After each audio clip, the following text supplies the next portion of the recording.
नमस्कार दोस्तों, आज हम बात कर रहे हैं भारत के जेम्स बॉन्ड की, जो धर्म बदलकर पाकिस्तान में 7 साल तक रहे, हमारी खुफिया एजेंसी के अंडरकवर एजेंट बनकर बहुत सारी खुफिया और महत्वपूर्ण सूचनाएं हिंदुस्तान के पीएमओ तक पहुंचाई, जिन्होंने ब्रिटेन और पाकिस्तान में डिप्लोमेट रहे, अपने हैरत अंगेज कारनामों से सबको चौंकाने वाले और हिंदुस्तान की सुरक्षा व्यवस्था को और मजबूती देने वाले अजीत डोवाल। अजीत डोवाल दोस्तों वो नाम है जिनके बारे में पूरी जानकारी जानना एक हिंदुस्तानी और युवा होने के नाते बहुत ज़रूरी है। आज की तारीख में अजीत डोवाल हमारी मोदी सरकार में भारत के 5वें राष्ट्रीय सुरक्षा सलाहकार के रूप में काम कर रहे हैं और आप उनका रुतबा देखिए, वे कैबिनेट मिनिस्टर के समकक्ष काम करते हैं और डायरेक्ट प्रधानमंत्री को रिपोर्ट करते हैं। हिंदुस्तान की सुरक्षा व्यवस्था को कायम रखने में मार्गदर्शन देने का काम अजीत डोवाल करते हैं। दोस्तों, मिजोरम, सिक्किम ये नॉर्थ ईस्ट के वो राज्य हैं जिनको हिंदुस्तान में शामिल करने के लिए खासी मशक्कत का सामना हमारे प्रशासन को करना पड़ा था। अजीत डोवाल ही वो इंसान हैं जिन्होंने अपनी कूटनीतिक समझदारी और नेगोशिएशन स्किल के दम पर मिजोरम और सिक्किम को अखंड भारत का राज्य बना दिया है। दोस्तों, उनकी समझदारी और उनकी कूटनीतिक सूझबूझ का परिचय इस बात से लगता है कि म्यांमार की सेना ने 22 उग्रवादियों को भारत की सेना को सौंप दिया, जिससे दोनों देशों के बीच में कूटनीतिक और सैनिक रिश्ते और मजबूत हुए हैं। इस तरह के बहुत सारे उदाहरण अजीत डोवाल के करियर में नजर आते हैं। कुल 37 साल का अजीत डोवाल का करियर रहा, जिसमें मात्र 7 साल उन्होंने पुलिस की वर्दी पहनी और 3 दशक 30 साल का खतरनाक कारनामों से भरा हुआ अजीत डोवाल का जासूसी करियर रहा है। अपने जासूसी करियर में अनेकों बार अजीत डोवाल ने अपनी समझदारी और सूझबूझ से देश के दुश्मनों का सर हमारे सामने झुकाया है और यही उनकी सबसे बड़ी उपलब्धि है। उनके हैरत अंगेज खतरनाक कारनामों की वजह से उन्हें भारत का जेम्स बॉन्ड कहा जाता है। अजीत डोवाल का जन्म 20 जनवरी 1945 को पौड़ी गढ़वाल उत्तराखंड में हुआ था। अपनी स्कूल की शिक्षा अजीत डोवाल ने अजमेर के मिलिट्री स्कूल से ली और आगरा यूनिवर्सिटी से उन्होंने एमए इकोनॉमिक्स की डिग्री ली। उसके बाद अपने जोश को देखते हुए उन्होंने यूपीएससी की तैयारी शुरू कर दी और 1968 में आईपीएस के तौर पर उनकी पहली नियुक्ति केरल केडर में हुई। केरल केडर में जब अजीत डोवाल की नियुक्ति हुई तो उन्होंने अपनी सूझबूझ का परिचय अपने करियर के दूसरे ही साल में देना शुरू कर दिया था। सबसे पहले उनके बड़े मिशन में कुन्नूर के सांप्रदायिक दंगे शामिल है। जब कुन्नूर के आसपास की स्थितियां सांप्रदायिक दंगों और सांप्रदायिक उपद्रवों से खराब हो रही थी, तब अजीत डोवाल को कुन्नूर के पास इस छोटी सी जगह भेजा गया था, जहां पर सिर्फ 2 दिन के अंदर अजीत डोवाल ने इन सांप्रदायिक गुटों के बीच में बातचीत कर, खुद घूमकर पूरे के पूरे वातावरण को सुरक्षित कर दिया था और लोगों को 2 ही दिन में चैन की सांस आ गई थी। इस बात की खबरें बहुत जल्द दिल्ली तक पहुंचनी शुरू हो गई थी और 1972 में, हाँ जी दोस्तों, 1972 में अजीत डोवाल को दिल्ली इंटेलिजेंस ब्यूरो में बुला लिया गया था। इंटेलिजेंस ब्यूरो में एक लंबे समय तक अजीत डोवाल ने काम किया और बहुत सारे सक्सेसफुल मिशन को अंजाम दिया। अजीत डोवाल को बहुत ही जल्द दिल्ली इंटेलिजेंस ब्यूरो में बुला लिया गया था, जहां मिस्टर डोवाल ने बहुत सारे सक्सेसफुल मिशंस को अंजाम दिया। Ajit Doval multi intelligence centre और जॉइंट इंटेलिजेंस टास्क फोर्स के चीफ भी रहे। एक समय ऐसा भी आया जब वो इंटेलिजेंस ब्यूरो के डायरेक्टर पद पर आसीन हुए और 2005 में डायरेक्टर पद से ही उन्हें सेवानिवृत्ति प्राप्त हुई।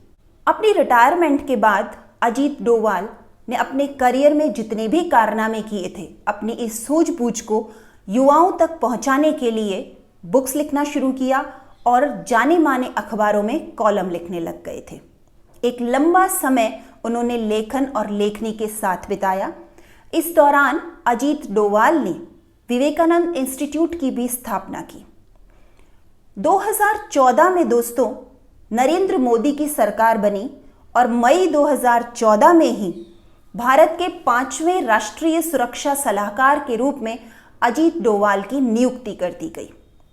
और आज की तारीख में अजीत डोवाल भारत के 5वें राष्ट्रीय सुरक्षा सलाहकार है, जो कैबिनेट मंत्री के समकक्ष है और डायरेक्ट पीएम को रिपोर्ट करते हैं।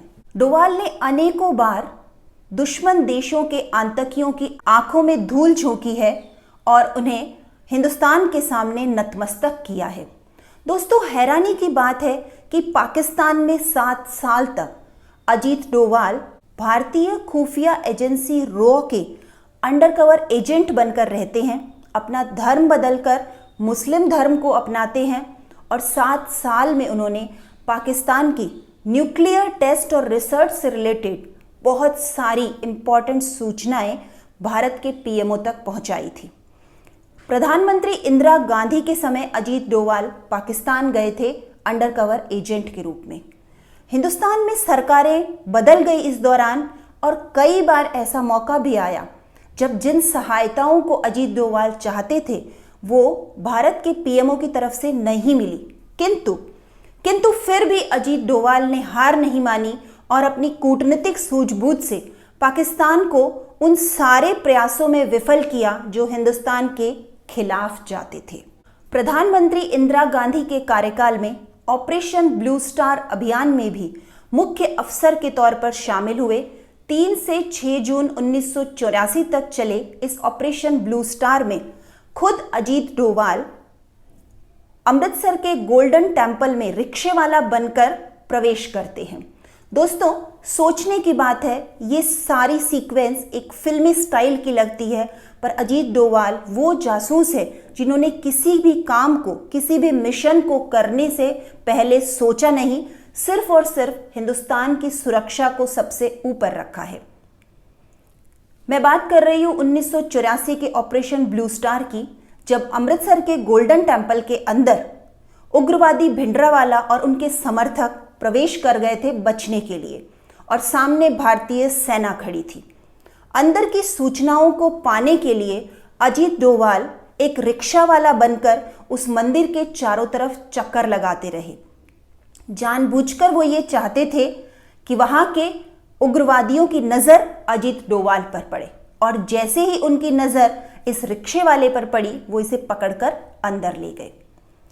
अपनी सूझबूझ और कन्विंसिंग स्किल से अजीत डोवाल ने उन उग्रवादियों को ये भरोसा दिला दिया कि वो पाकिस्तान की खुफिया एजेंसी आईएसआई के एजेंट है, क्योंकि उस समय के उग्रवादी नेता भिंडरावाले को पाकिस्तान का समर्थन प्राप्त था ताकि वो खालिस्तान की मांग को सफल कर सके और हिंदुस्तान से खालिस्तान अलग निकल सके। जैसे ही अजीत डोवाल ने इस बात का भरोसा दिलाया कि उन्हें पाकिस्तान की आईएसआई एजेंसी ने भेजा है उग्रवादियों की सहायता के लिए, तो वहां पर बाकायदा अजीत डोवाल 3 दिन गोल्डन टेम्पल में उग्रवादियों के साथ रहे और वहां की सारी व्यवस्था का जायजा लिया। कितने लोग हैं, कहां से किस तरह से वो आने वाली सेना पर अटैक करेंगे। 3 दिन बाद अजीत डोवाल गोल्डन टेम्पल से बाहर निकलते हैं और इन सारी सूचनाओं को भारतीय सेना तक पहुंचाते हैं और फिर एक बुलेट प्रूफ योजना तैयार होती है और इस योजना में भारतीय सेना गोल्डन टेम्पल में एंटर हो जाती है और अजीत डोवाल द्वारा दी गई सूचनाओं के आधार पर सक्सेसफुली तरीके से ऑपरेशन ब्लू स्टार को अंजाम दिया जाता है। दोस्तों, चौंकने की बात है कि इस पूरे ऑपरेशन ब्लू स्टार में एक भी भारतीय सेना का जवान शहीद नहीं हुआ था और जितने भी उग्रवादी गोल्डन टेम्पल के अंदर थे सबको मार गिराया गया था। इस तरह अजीत डोवाल की सूझबूझ की वजह से खालिस्तान के समर्थक जनरल सिंह भिंडरावाला और उनके समर्थकों को मार गिराया गया। दोस्तों, ऐसी है हमारे 5वें राष्ट्रीय सुरक्षा सलाहकार अजीत डोवाल की चालाकी, समझदारी और सूझबूझ। दोस्तों, इससे भी ज्यादा चौंकाने वाली एक घटना जब जम्मू कश्मीर के एक उग्रवादी जिसे पाकिस्तान से प्रशिक्षित कर कश्मीर में भेजा हुआ था, उसके साथ उसके 250 समर्थकों को अजीत डोभाल ने अपनी समझदारी और अपनी नेगोशिएशन की पावर से, कन्विंसिंग पावर से पाकिस्तान के ही विरुद्ध कर दिया। इसका नाम है भारत विरोधी कश्मीरी उग्रवादी कूका पारे उर्फ मोहम्मद यूसुफ पारे, जिसको अजीत डोभाल ने ये समझाया कि हिंदुस्तान के खिलाफ होकर वो कश्मीर में कभी भी कुछ अच्छा नहीं कर सकते हैं। पाकिस्तान से उन्हें क्या मिल रहा है और भविष्य में क्या मिलेगा, इस बात का साफ आईना अजीत डोभाल ने कूका पारे को दिखाया। और कुछ ही मीटिंग्स के बाद में कूका पारे को ये समझ आ गया कि शायद हिंदुस्तान की सरकार से वो कुछ डिमांड करे तो वो ज़रूर पूरी हो सकती है, पर पाकिस्तान की तरफ से उनकी मांगें कभी पूरी नहीं होगी। और कूका पारे ने अपने साथ 250 समर्थकों को लिया और अब वो भारत के पक्ष में आ गए और पाकिस्तान के विरोध में खड़े हो गए थे। इन प्रयासों के बाद जम्मू कश्मीर में पहली बार 1996 में आम चुनाव हुए और इन चुनावों के दौरान कूका पारे मुख्य धारा में आ गया और विधायक का चुनाव जीत गया था। अब एक लंबे समय तक कूका पारे ने कश्मीर की राजनीति में सक्रिय भूमिका निभाई। हाँ, 2003 तक पहुंचते पहुंचते पाकिस्तान के प्रशिक्षित उग्रवादियों ने कूका पारे की हत्या कर दी थी। पर आप देखिए दोस्तों कि अजीत डोभाल किस तरह से सामने वाले का ब्रेन वॉश करके अपनी बात उस तक पहुंचाते हैं और उसकी वीकनेस को समझते हुए इस उद्देश्य पर सफल हो जाते हैं कि हिंदुस्तान की सुरक्षा व्यवस्था को बनाए रखा जा सके। दोस्तों, एक और बहुत बड़ा मिशन जिसे सफलता से अंजाम दिया कूटनीतिज्ञ अजीत डोभाल ने 1991 में खालिस्तान फ्रंट द्वारा रोमानिया के कूटनीतिज्ञ लिवियू राडू को किडनैप कर लिया गया था और उन्हें छुड़ाने के लिए नेगोशिएशन करने का काम अजीत डोभाल के पास था। सफल तरीके से उन्होंने इस मिशन को भी अंजाम दिया।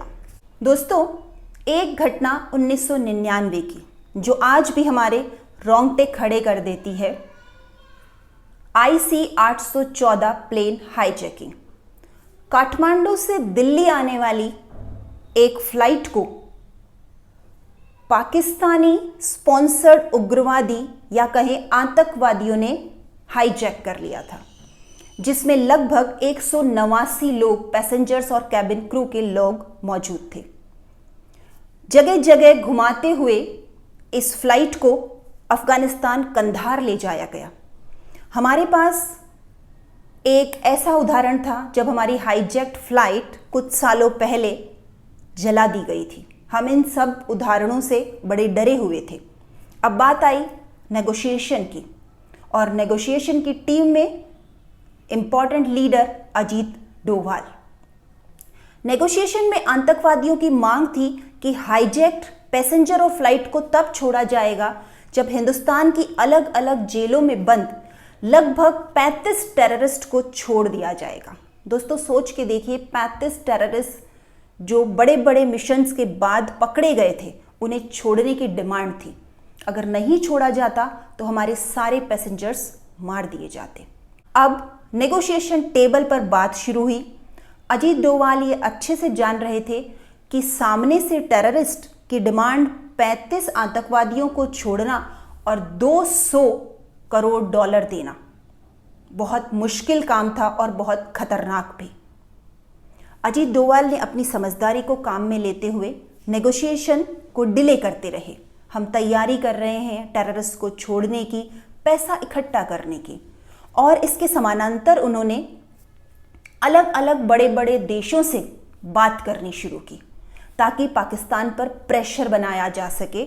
इस घटना को घटित करने का दोषी पाकिस्तान को ठहराया जा सके। इस तरह इंटरनेशनल लेवल पर जो प्रेशर बनना शुरू हुआ, उससे जल्द से जल्द इन टेररिस्ट पर दबाव बना कि वो इस मुद्दे को निपटाएं। दोस्तों, इमेजिन कीजिए, कहां 35 आतंकवादियों और $200 करोड़ की बात थी। नेगोशिएशन करते हुए ये बात सिर्फ और सिर्फ 3 आतंकवादियों को छोड़ने पर जाकर राजी हुई, जिसमें भी अजीत डोभाल ने ये कहा कि मैं तो सिर्फ एक ही आतंकवादी को एक्सचेंज में छोड़ने के फेवर में हूं, पर भारत सरकार पर भी प्रेशर बना हुआ है, इसलिए हम आपकी डिमांड को मानते हुए 3 आतंकवादियों को छोड़ देंगे।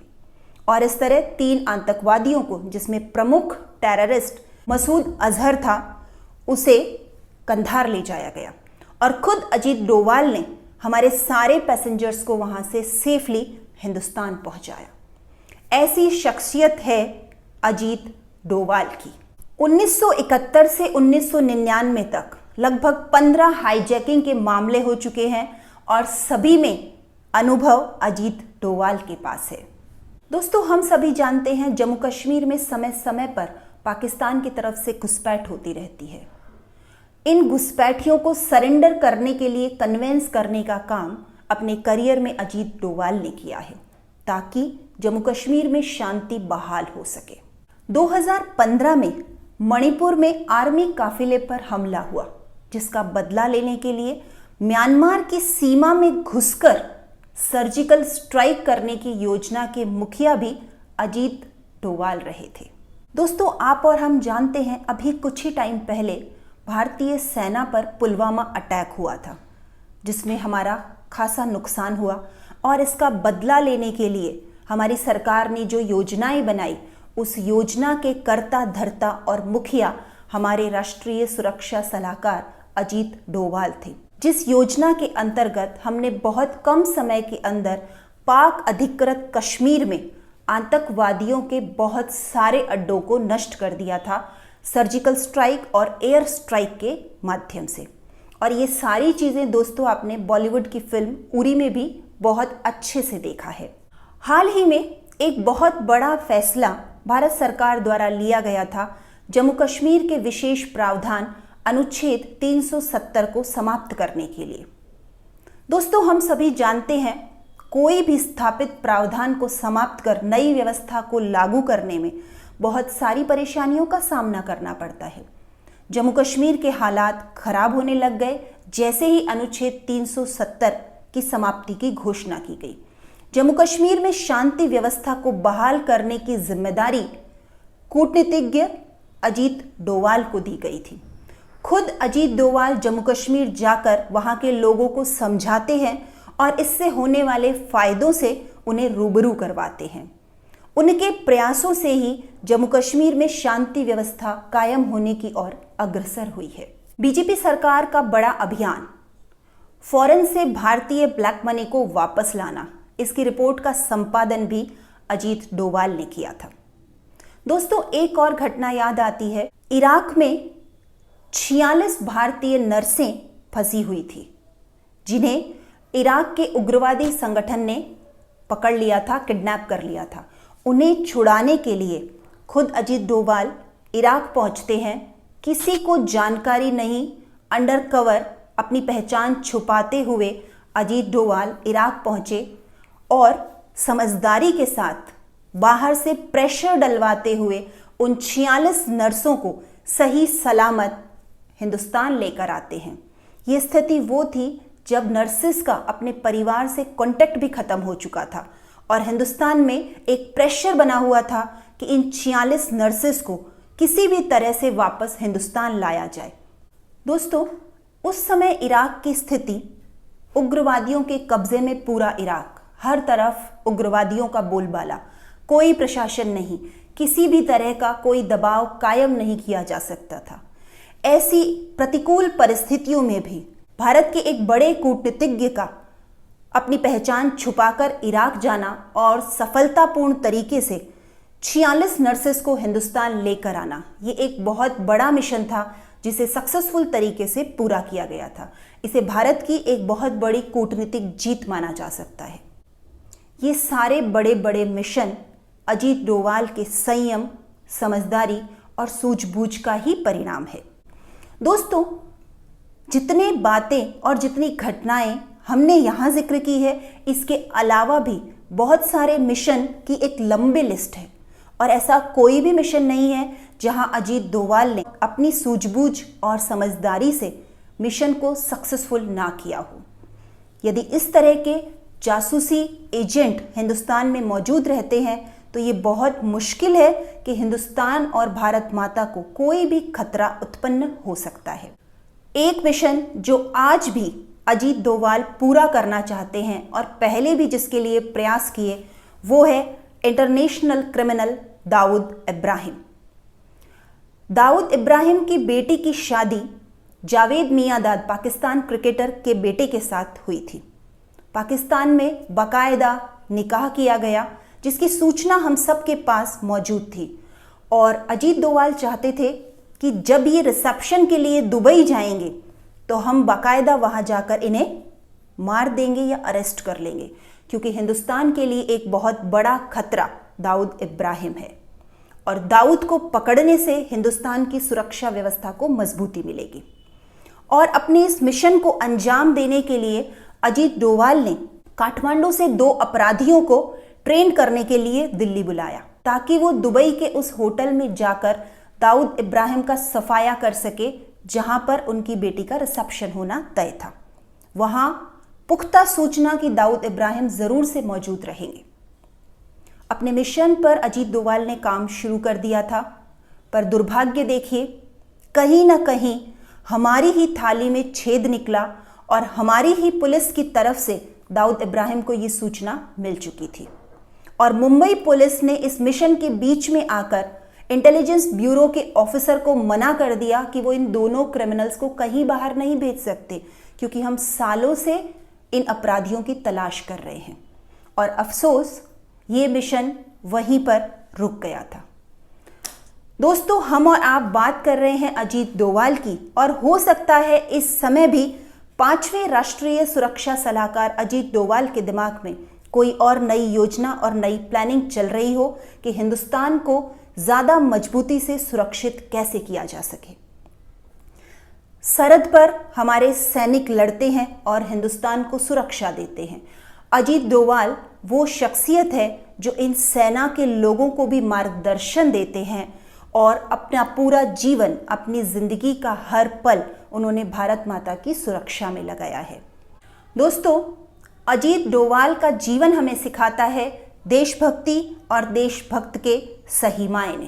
किसे देशभक्ति कहते हैं और कैसा देशभक्त होना चाहिए। अपने जीवन के लंबे करियर में अजीत डोभाल ने जो कुछ हिंदुस्तान के लिए किया है वो काबिले तारीफ है।